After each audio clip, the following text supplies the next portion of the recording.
Hi, I'm Tony Wood with Tyner Commercial Real Estate Services, here with Ben Tyner. Today we're going to be talking about understanding your commercial leases.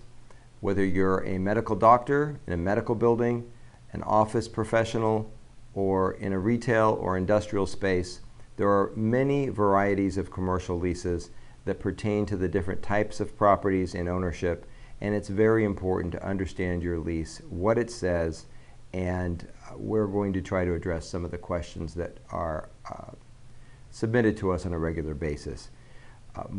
One of the questions I get the most year after year is a phone call from someone I've maybe never met, was referred by a friend, who's asking me a question about why did their rent go up? Even though they have set increases, they are receiving these new invoices or bills for additional rent. More times than not, these people have not ever really read their lease. When I asked them why they didn't read their lease, they said there were just too many pages or too many words, or they started to read it and they really couldn't understand it anyway, and they gave up. Read your lease would be the number one rule to understanding your lease and what it says. Believe me, once you begin to read these leases, and you may have to do it 2 or 3 times, you will find that it is very understandable, and there are very important elements of that lease that pertain not only to you and your business, but how you will pay rent and what types of charges can be passed through to you. So I really encourage you from the get-go, if you're doing a commercial lease, be sure to read every page, and if you have questions, have someone answer them for you to your satisfaction before you go forward. Now, traditionally, there's 3 general types of leases. There's triple net leases that in the Sacramento market typically apply to retail buildings or medical buildings. You've got your modified gross leases, which would typically apply to low-rise office buildings and industrial buildings, and then full-service leases, which typically are in Class A, Class B, multi-tenant office buildings where you've got shared corridors, entries, and restrooms. Tony, you bring up a very good point. Many of these pass-throughs are property specific.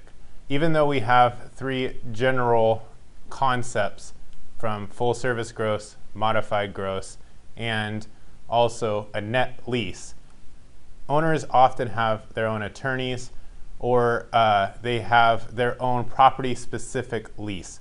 So it's important, once you have the general concept, to actually auger down in the lease and define what pass-throughs actually exist. One of the tips that I often give my clients is ask what is not included in the rent.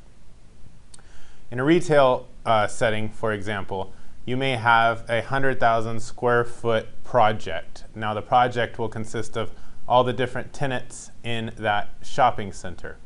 So this would be a medium-sized shopping center with maybe a couple anchors. Somebody like a 99-cent store, a Dollar Tree, if you have some kind of a local grocer, and the tenants will pay a pro rata share of common area expenses, building insurance, and building taxes. So triple net leases, any type of your retail type of a lease, you would pay, often it's called triple net because there's 3 distinct categories that are passed through in addition to the rent. One is the building taxes. This is the tax for the building itself, the value of the building. I'll start first with the type of expenses that are passed through. This is the most expenses that are passed through to a tenant. This would be the triple net lease. It's triple net, or often nicknamed triple net, because there's 3 distinct areas and expenses that are passed through to the tenant in addition to their base rent. The first is the building taxes. This is the tax on the building itself. This is not for any improvements that the tenants have. It's not for lifts, for example, in a car repair shop. This is just the building. There's also the building insurance. This would be different than your liability insurance. This would be different than your contents insurance or lost rent. This insures the actual building itself. This is also passed through to the tenants on a pro rata basis. Now the third expense category that's passed through to the tenants is often called common area maintenance. This would maintain the look of the property to where it has a uniform, clean look. This is everything from your landscaper to the parking lot sweeping, the porter service, any type of repairs to places that the public would use, that all the tenants would share in common, are passed through, including management fees. Often in the lease, it'll take 1 to 3 pages to actually describe what all is included in these expenses. This is when you want to read specifically and make sure that your actual lease is applicable. Sometimes the landlord will have HVAC or heating and ventilation and air conditioning service to the entire building and pass that through to the tenant, but you may be responsible to maintain your own, and you would want that piece stricken out so that you're not double charged. Another example of pass-throughs is the modified gross lease. In this case, it really depends on if you're with multiple tenants or you're in a building by yourself. The market has kind of defined lately which properties are modified gross type properties. Often a neighborhood center without an anchor will have a difficult time demanding net fees, so those will be pulled, and a modified gross style lease is what's passed through. So the tenant will end up paying above their base rent for the electricity that goes to individually metered to their suite, the gas, any type of individually metered utility, also their trash and their alarm and their telecommunications. The tenants may end up paying for above on their full service, depending on if it's industrial, piece of the building insurance, and they may even pay a piece of the taxes. So again, it's important to read and ask what's not included in my rent. Now the most inclusive rent is the one that seems the highest at first. This is a full service gross lease. Often you see this in a Class A office building, and your electricity in this case would be included, your power, your everything except for your telecommunications, and most likely your alarm. Even the janitorial is often included. These again vary from building to building, so you will want to check your lease. But part of the reason the base rent is higher, not only because it has a nicer building, a nicer look, is also because these other expenses are included in the rent. Now, pass-throughs, this brings up pass-throughs.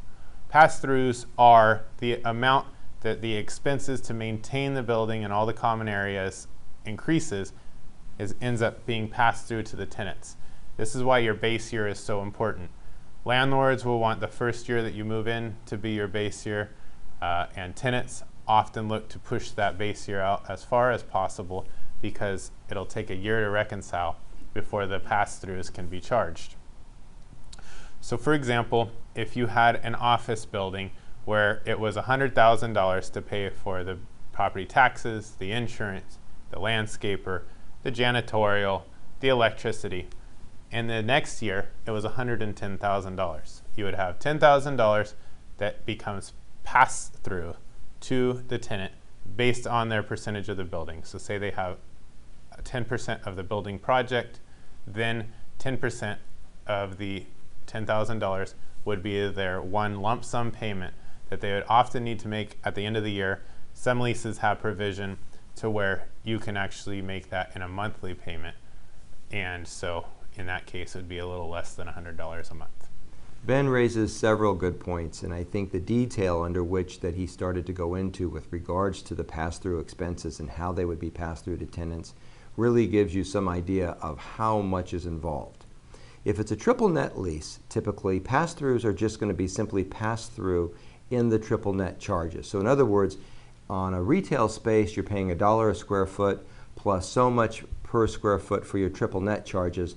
Those triple net charges will simply go up or down per year based on whatever increases or decreases there may be in operational expenses, because the triple net charges are directly related to operational charges, all of which are being passed through to the tenant. That's a triple net lease.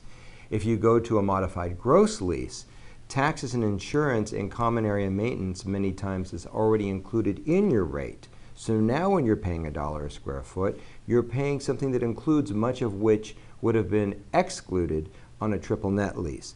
However, you still have your base year and you still will have those pass-throughs after your base year, but those pass-throughs will only be a reflection of increases in operational expenses. And then finally, on full service leases, which you say, why do they call it full service if it doesn't include everything? Well, it really does. A full service lease will include all operational expenses, janitorial, maintenance, property management, power. The only thing excluded from all of these leases, no matter what type, would be typically phone and data expenses, which are typically always a tenant expense.